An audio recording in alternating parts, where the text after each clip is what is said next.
Welcome to Insight Marketing Success, the podcast where marketing knowledge meets real-world experience, from vision to execution. Welcome to IMS. Today we have Ken Vermeille with us. So Ken, let us know who you are. Awesome. Hi, everyone. I'm Ken Vermeille. I help startups build and fix mobile apps that make them money. My team kind of comes into a company. We take on all of the mobile development. So this is especially helpful for people who don't have a mobile engineering background. They might have a programming background, but not a mobile engineering background. And we essentially deliver results for our clients, whether that be like opening, hitting revenue targets for the quarter, for the year. But simply put, I run a small team of senior mobile engineers, and startups hire us to help make their apps and make them actually grow their business. So I'm the founder and CEO of Vermilion. I've been doing this for about 16 years. It's 16 years, and I'm extremely excited to be here. Wonderful. Tell us about the education you had and how you ended up founding Vermilion. Absolutely. So I originally I was supposed to be a doctor. When I was younger, when anybody asked me like, "Hey, what are you going to be when you grow up?" I said, "I'm going to be a brain surgeon." And everybody was like, "Oh man, he's going to be a brain surgeon." And I kind of said that because that was the hardest thing that I knew of at the time. And as I started going through high school, I spent a lot of time doing biology, and then I went to college to do biological and chemical engineering, eventually to become a doctor. I spent a lot of time doing that, but as I was actually in the space of doing the biological and chemical engineering, one of the classes was programming and math. And even though I love computers, and my dad was like a computer analyst at Columbia University, I kind of said, I'm going to try something different. Took a couple of programming classes, and I left that major, and I went to Full Sail University to become a video game developer. Well, a video game designer. But the interesting about their video game design course is it's actually video game development. And I went through the program, got my bachelor's of science in computer science and engineering. And then from there, I ended up starting Vermilion, my company, and I've been there ever since. Wow. Well, congratulations. Thank you. Yeah, that's a great journey. All right. So when you first started Vermilion, how did you go about market? How did you get to market and start getting the word out? Yeah, it was when I first started Vermilion, it was pretty bad. It wasn't easy at all. The interesting thing about it was I was trying to avoid going into the video game industry because I saw that there were, the starting salary at the time was $50,000 a year. And I was living in New York. And when I did the math, I realized that at $50,000 a year, I'd still be living at my mom's house. And I, I didn't want to do that. So I said, okay, I'm going to start this company. It's going to make, $100,000, $200,000 a year. And the first year it actually made $12,000 a year, which is roughly about $1,000 a month, enough for a 22-year-old to go out and buy clothes, but also still living at mom's house, which is fine. My mom is great. But I wanted to live my life. So in order to find clients, I eventually went on freelance boards originally. So there were a couple of before Upwork, there was something called Odesk. And essentially it was rough work, a $500 website here, a $250 website here, $1,000 app here and there. And I hated it because of the grind, but it did help me build a portfolio of websites, front end, back end work. But what really helped was just going out there and meeting people in real life. That was kind of the shift, because once I met one person, they saw, I did good work for that person. And then they would refer me to somebody else, and that referral led to other people, and those referrals led to like, hey, you should join this community. Hey, you should join the Chamber of Commerce and speak to people, and that ultimately led to more and more clients. What also helped at the time was me posting on Facebook. So this was again early, you know, somewhere between 2013 and 2015, where Facebook, you had your page, you get a lot of impressions on any post, and so anytime that I would do something cool, I would shoot it out there. Anytime that I needed for my client apps, I'd put out a post on the Vermilion Facebook page, and people would come. We would like it. It was like part marketing, part recruiting testers, part looking for clients. And then ultimately, I realized that LinkedIn was a better place to post. And since then, I've just been there doing my marketing on that side. LinkedIn. Okay, good. All right. So let's talk about now about a situation in which you hired either a person or a company and you expected to receive this much marketing and you received this much, but you learned something. Oh, absolutely. So later on in the business, we I saw that there were companies. Well, I actually have two stories. Two stories, two different companies. One was like an outbound outreach company, and another one was a podcast outreach company. So for the outbound outreach company, they essentially said that I was going to get, they emailed me, hey, I would like to get you 10 leads in the next 30 days, and those 10 leads are going to turn into something else, right? And they were like, hey, but before anything, you have to pay $10,000 to be part of this cohort. We're going to teach you things, and then eventually you're going to get the 10 leads, and all you have to do is follow our program and do this and do that. And it did not work. I paid the money, I did the classes, and I started to see that they had this webinar that you needed to join, and you had to pay for this one-on-one coaching, and it all felt very nice, but it did not increase the money in the business bank account. So I was doing a lot of like, I was hopping into this meeting, I was talking to people, talking about my problems. They did give me some good frameworks that I still use to this day, but it was generic information that never got me to where I needed to get to. So that was one company that the big promise was, hey, I'm going to get you this results. And it never turned into anything that was big. Essentially, the advice that they gave me was buy 50 email boxes, set up instantly, or there were other things at the time. Send 1,000 emails a day to your target market, and eventually somebody's going to respond. And some people did respond, but again, that never turned into something profitable. And so I realized that spamming people, sending 1,000, and I got pretty good at sending emails, right? I was, there was a point in where we were sending 500 emails a day, uh, but that never really turned into anything. It never turned into money. It turned into maybe a conversation here or there. And yes, there is like, it's a 0.5 to 1.5% response rate. But I realized that that wasn't necessarily in my expertise, and it was spammy. It didn't necessarily go deep. And the volume that I was sending stuff at, there were times in where I was targeting the wrong people. I didn't know that I was targeting the wrong people. What ended up happening was, because I needed to send 500 emails a day, I would just scrape a list, and do all that stuff.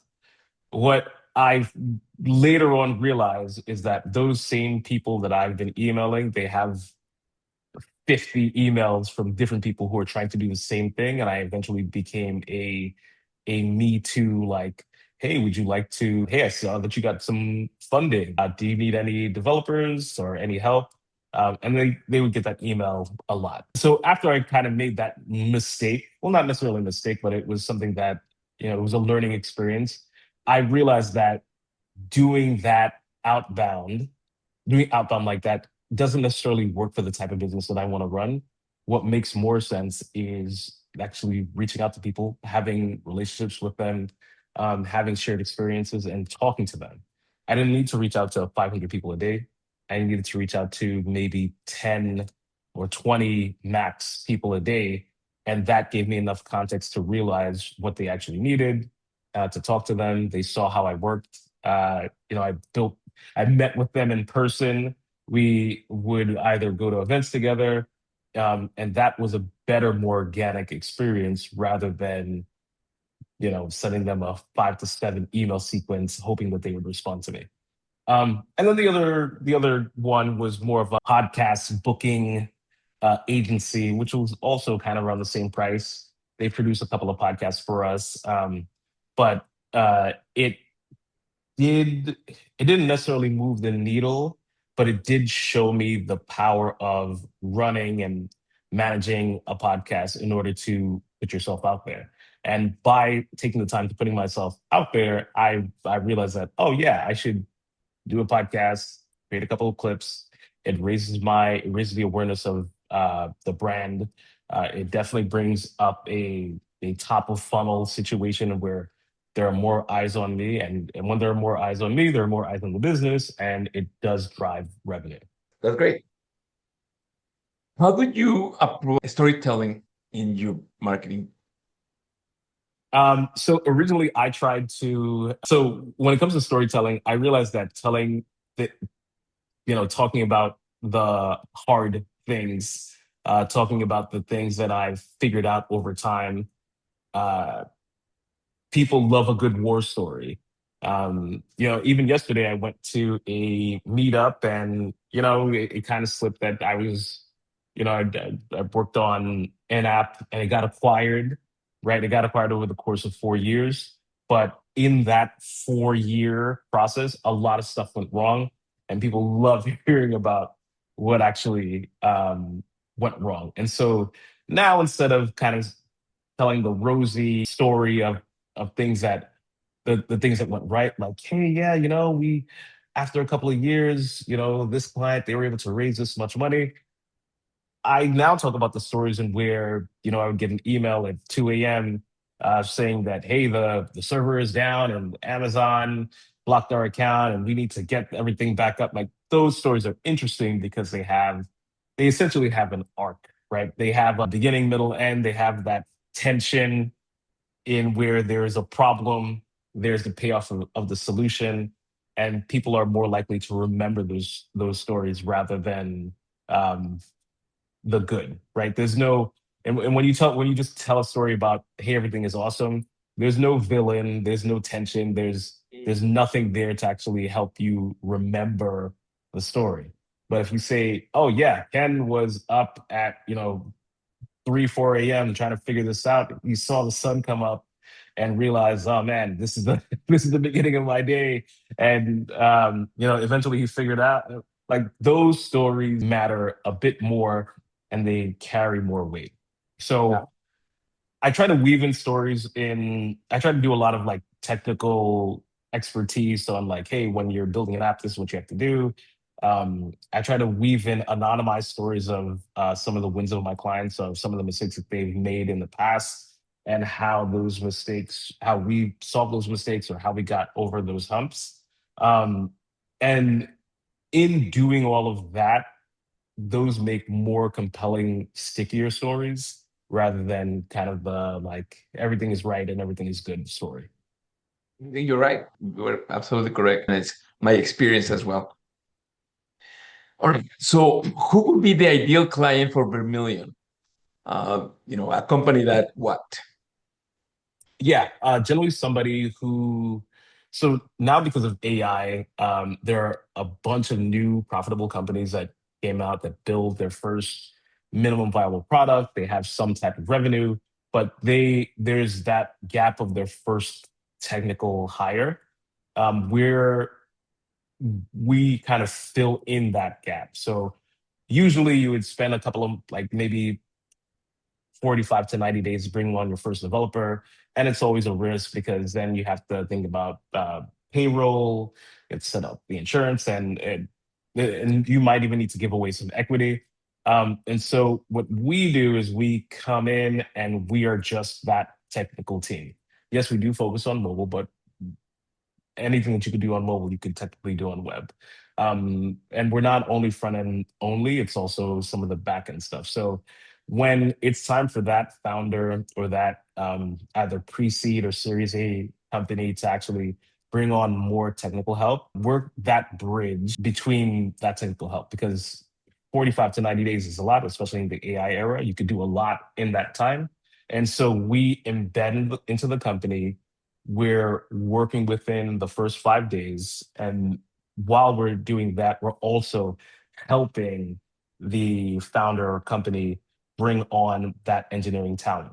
And so when it's time to actually do the handoff, we help with the interview, we bring them on, we then train them in the sector that we're working on, and then we hand them off to that engineering team or engineering function.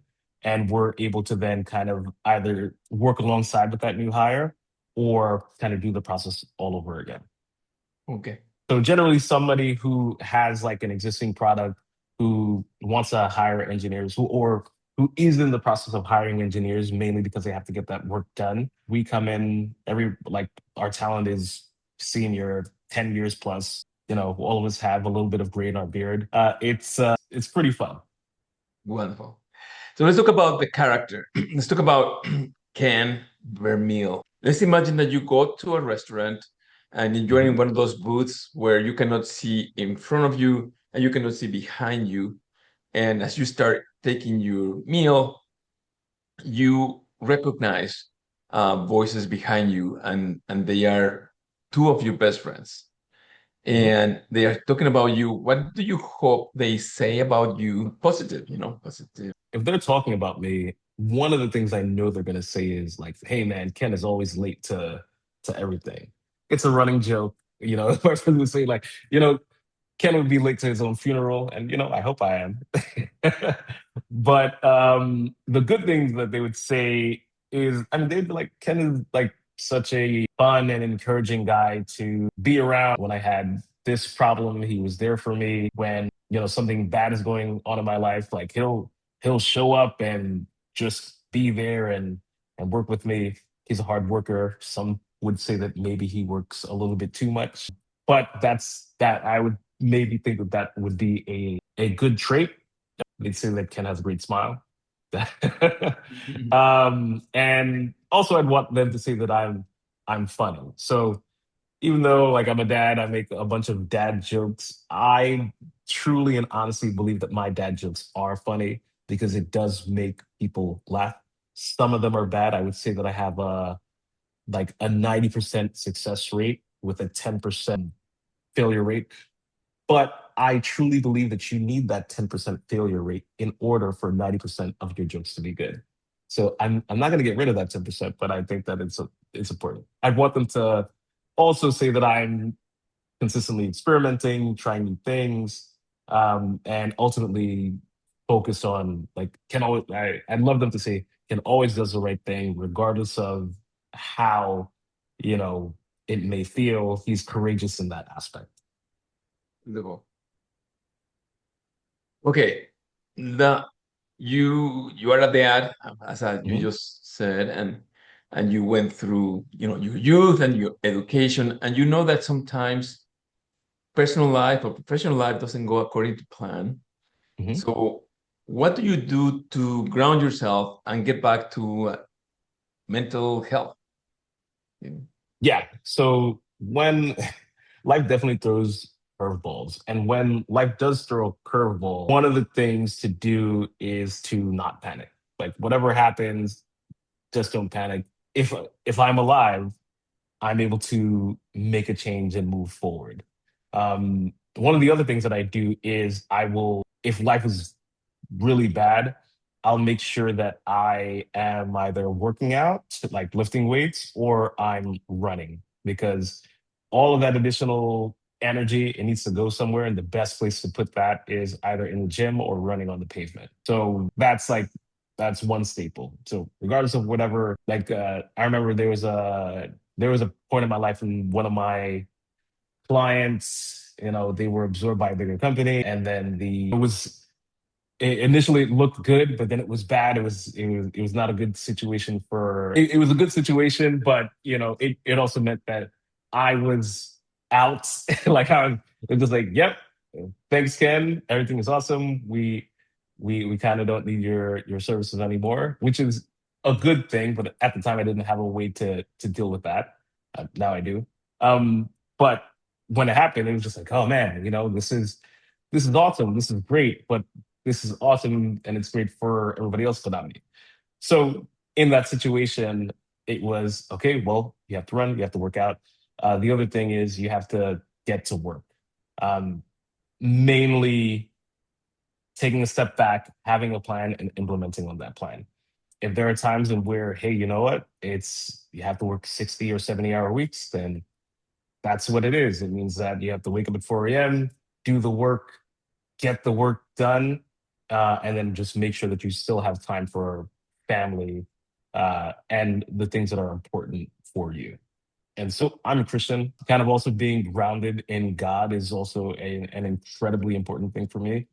I know that as things happen, like I'm still alive.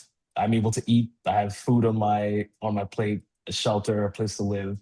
I have the ability to work, and just being able to express that gratitude to God is also something that just grounds me in a way in where, yeah, the world could be burning down and things could be terrible, but I'm still able to move forward, get do the things that I have to do.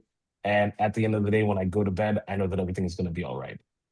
Wonderful. Let's assume that you are able to go back in time at the time of graduation and you're able to give yourself a piece of advice. What piece of advice would that be? Oh, I, I would, when I say, hey, go invest in Bitcoin, that would be number one. Like, hey, there's this Bitcoin thing that's going to happen, you know, put all your money into it. And when it hits $100,000, pull it out.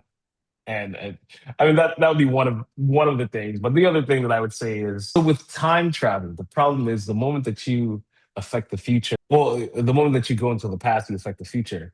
And I kind of really like where I'm at right now. So I wouldn't want to jeopardize that by saying, "Hey, do this thing," because then I wouldn't have the wife and kids that I have. I wouldn't, be where I'm at right now. Um, if I restarted life, well, no, that doesn't work because there was a book that I read and where this premise happened and where a guy got to relive his life again, and he went and tried to get the life back exactly how he wanted it, and it didn't work. But I would still say, hey, invest in Bitcoin. This is the correct answer to this question, because for a lot of the times I was the sole developer or I was a sole designer or the only tester, and that is good, in the beginning. But as you grow, I mean, the only way to grow is to bring on team members, and if you don't have team members, you cannot scale effectively. And so I spent a lot of time, especially early on in the business, being in that cycle of, okay, well, I'm gonna work. I also have to get clients. I have to work. And I have to do this and I have to do that. And it it feels productive, but you would get so much more work if you could delegate certain tasks to other people. And as you delegate those tasks, you're then able to build a business and not a freelancing situation. Not a freelancer with help, but an actual business. All right, Ken, last question. What do you want your legacy to be? The biggest thing I want my kids to be, I have four boys. I want my sons to be excellent men. That's at the end of the day, when it's all said and done, if they are all excellent men who are giving to the world, who are firm in the faith that I raised them in, who are also either entrepreneurs or, well, I think in the future we're all going to be entrepreneurs, but who are entrepreneurial and who are steadfast and who are able to learn that patience, that would be the best reflection of me moving forward. And yes, of course, my business is going to do great, but that's the engine that pushes that part of my life. And thank you very much for being part of IMS. Look forward to getting to know you better and collaborating with you in the future. Absolutely. Thank you so much for your time, and thank you for having me. Thanks for listening to Insight Marketing Success, where marketing knowledge meets real-world experience from vision to execution.